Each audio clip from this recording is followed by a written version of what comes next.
సంగారెడ్డి మాజీ MLA Congress senior నేత జగ్గారెడ్డి ఆసక్తికర వ్యాఖ్యలు చేశారు.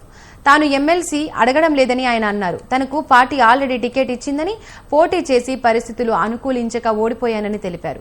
తాను 3 సార్లు ఎమ్మెల్యేగా ఉన్నానన్న జగ్గారెడ్డి ఎమ్మెల్సీ కావాలని పదే పదే అడిగే గుణం నాది కాదన్నారు. ఎవరూ కూడా ఎమ్మెల్సీ విషయంలో ప్రచారం చేయొద్దని కోరారు.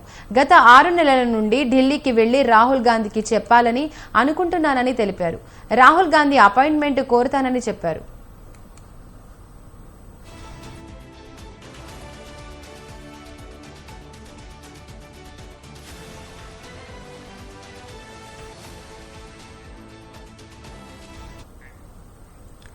సంగారెడ్డి మాజీ ఎమ్మెల్యే కాంగ్రెస్ సీనియర్ నేత జగ్గారెడ్డి ఆసక్తికర వ్యాఖ్యలు చేశారు.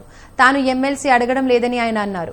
తనకు పార్టీ ఆల్రెడీ టికెట్ ఇచ్చిందని, పోటీ చేసి పరిస్థితులు అనుకూలించక ఓడిపోయానని తెలిపారు.